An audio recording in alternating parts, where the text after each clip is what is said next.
A'udzubillahi minasyaitonirrajim. Bismillahirrahmanirrahim. Assalamualaikum warahmatullahi wabarakatuh. Innal hamdalillah nahmaduhu wa nasta'inuhu wa nastaghfiruh wa na'udzu billahi min syururi anfusina wa min sayyiati a'malina. May yahdihillahu fala mudilla lahu wa man yudlil fala hadiya lahu. Asyhadu an la ilaha illallah wa asyhadu anna Muhammadan abduhu wa rasuluh. Allahumma taqabbal minna salatana wa siyamana wa ruku'ana wa sujudana wa ta'abbudana wa jamil ibadatina ya rabbal alamin. Alhamdulillahirabbil alamin. A'udzubillahi minasyaitonirrajim. Bismillahirrahmanirrahim. Ya ayyuhalladzina amanu kutiba alaikumusiyam kama kutiba alal ladzina min qablikum la'allakum tattaqun. How are you everyone? Great to see you. Alhamdulillah, now we are in Ramadan. Bagaimana kalian semuanya, nak? Semoga kalian selamanya berada dalam lindungan Allah, sehat walafiat, tidak kurang satu apapun, dijauhkan dari COVID, dijauhkan dari taun, dijauhkan dari bentuk apapun lah itu, mau gejalanya, mau penyakit, na'udzubillah. Semoga kita semuanya dalam sehat walafiat. Anak-anakku yang soleh dan soleha, hari ini kita tidak membahas tentang bahasa Inggris, tetapi hari ini kita masuk ke sirah nabawiyah yang di dalamnya kita bisa ambil suri tauladan yang Rasulullah dulu sekitar 1400 tahun yang lalu itu menyebarkan Islam dari Allah melalui beliau yang sekarang masih terus kita dan harus kita jaga sampai sekarang.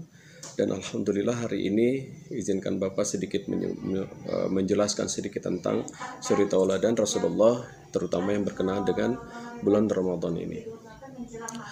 Anak-anakku yang soleh dan soleha, sudah jelas, sudah banyak para ulama, sudah banyak para da'i ya, di televisi dan sebagainya menjelaskan itu keutamaan tentang bulan Ramadan. Perlu kita patut ketahui dulu sebelumnya, Rasulullah menyebarkan Islam di Mekah selama 13 tahun, kemudian di Madinah 10 tahun. 23 tahun bukan waktu yang pendek sebetulnya, itu sangat panjang. Jadi rasanya tidak mungkin Bapak di sini menjelaskan kurang lebih waktu yang sebentar dan sesingkat ini menjelaskan 23 tahun masa Rasulullah. Tetapi kita ambil garis merah yang terutama berkenaan dengan bulan Ramadan ini, yaitu kita menjelaskan tentang keutamaan bulan Ramadan yang di zaman Rasulullah banyak sekali sekarang selalu diikuti dan selalu ditiru oleh orang-orang. Dan izinkan Bapak menjelaskan kepada kalian semuanya. Alhamdulillah, sebelumnya Bapak jelaskan dulu ada beberapa nama di zaman Rasulullah. Ada 10 orang yang dijamin masuk surga. Para sahabat ini masuk dalam kategori as-sabiqunal awwalun, kemudian 4 orang masuk ke dalam khulafair rasyidin. Ke-10 orang ini adalah yang pertama, 4 diantaranya adalah khulafair rasyidin, yang setelah wafat Rasulullah itu khilafah ataupun kepemimpinan Rasulullah diteruskan oleh 4 orang yang pertama. Yang pertama adalah Abu Bakar As-Siddiq, yang nama aslinya adalah Abdullah bin Masya Allah insya Allah sebentar lagi Bapak ingat. Yang pertama adalah Abu Bakar As-Siddiq, yang kemudian Umar bin Khattab, Utsman bin Affan, kemudian Ali bin Abi Thalib, kemudian Talhah bin Ubaidillah, Zubair bin Awam, kemudian Abdurrahman bin Auf, kemudian ada Sa'ad bin Abi Waqqas yang sangat terkenal sekali. Beliau adalah orang yang termasuk ulamanya Rasulullah yang menyebarkan Islam sampai ke jazirah Ethiopia ataupun ke jazirah Afrika. Kemudian Abu Ubaidillah bin Jarrah. Anak-anakku yang soleh dan soleha,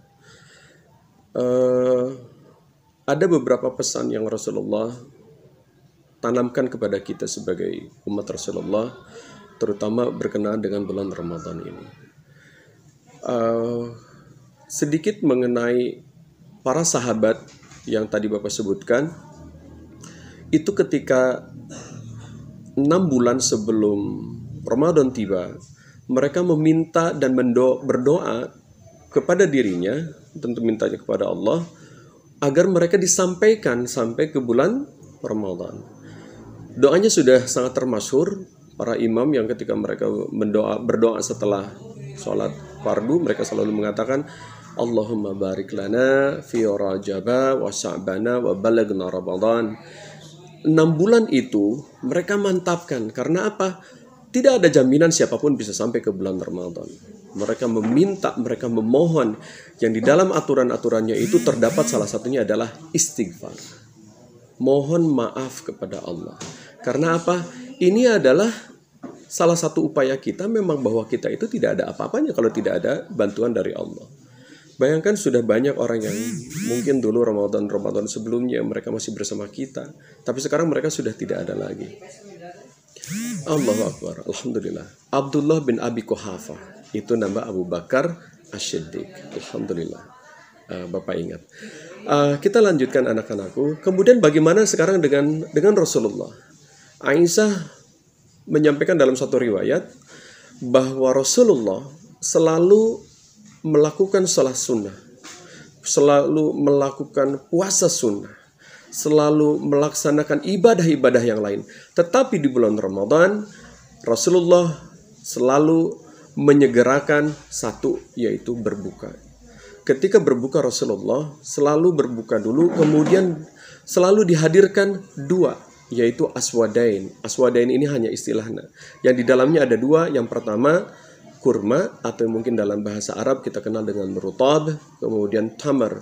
Rutab itu adalah kurma basah, tamar itu adalah kurma kering. Kemudian keduanya digabungkan, salah satunya selalu Rasulullah usahakan untuk mendapatkannya, tetapi yang kedua adalah air. Wallahu alam, Bapak tidak menemukan apakah airnya air Zam-Zam atau air biasa, tetapi Rasulullah selalu mengedepankan di antara 2. Tetapi di antara kedua ini Rasulullah selalu mengedepankan kurma. Kenapa demikian? Ternyata menurut beberapa penelitian, kurma itu sangat baik dan sangat bagus. Bahkan komposisinya itu mencakup segala sesuatu yang dibutuhkan orang setelah lama berpuasa. Anak-anakku yang saleh dan salehah, perlu kalian ketahui. Kemudian dalam doanya ini, kita sudah tahu adalah Allahumma laka sumtu wa bika amantu ala rizqi wa aftartu bi rahmatika ya arhamar rahim. Alhamdulillah, itu juga insya Allah makbul. Tetapi perlu kalian ketahui, ada 3 doa yang tidak mungkin tidak diterima oleh Allah. Tapi sebetulnya setiap malam Allah selalu mengabulkan setiap doa yang dikumandangkan oleh seorang muslim, seorang mukmin. Karena ketika seseorang qiyamul lail, mulai dari sholat isya-nya, kemudian sholat tarawihnya ditutup dengan witirnya, kemudian sampai ke sholat subuhnya, itu ternyata kata Allah sudah mengadakan ibadah sepanjang malam. Masya Allah. Anak-anakku yang Bapak cintai, ingat ketika Rasulullah berbuka, Rasulullah selalu mengedepankan 2 yang tadi menurut Bapak. Perlu kalian contoh juga, karena itu sangat baik. Kemudian ada 3 golongan yang kata Allah ini tidak mungkin ditolak doanya. Yang pertama adalah doa orang berpuasa sampai berbuka, kemudian doa pemimpin yang adil, dan ketiga adalah doa orang yang terzalimi. Insya Allah kita berada di antara ketiga ini, yaitu nomor 1. Tetapi izinkan Bapak mengingatkan, ini semua harus berlandaskan 3, yaitu iman, kemudian ikhlas, kemudian tawakal.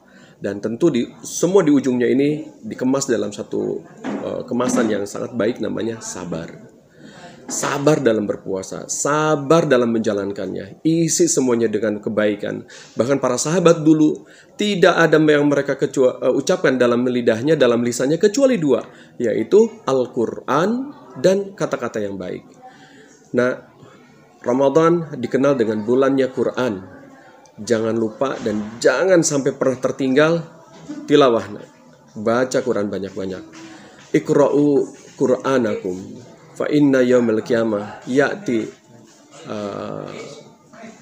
syafi'an li ashabi. Baca Quran, karena Quran itu nanti di yaumil qiyamah akan datang, akan hadir dan memberikan syafaat kepada para pembacanya. Demi Allah, semuanya ini benar yang disampaikan oleh Rasulullah SAW. Mungkin hanya itu saja yang bisa Bapak sampaikan. Jazakumullah hasanal jaza. Subhanakallahumma wa bihamdika asyhadu an la ilaha illa anta astaghfiruka wa atubu ilaik. Assalamualaikum warahmatullahi wabarakatuh.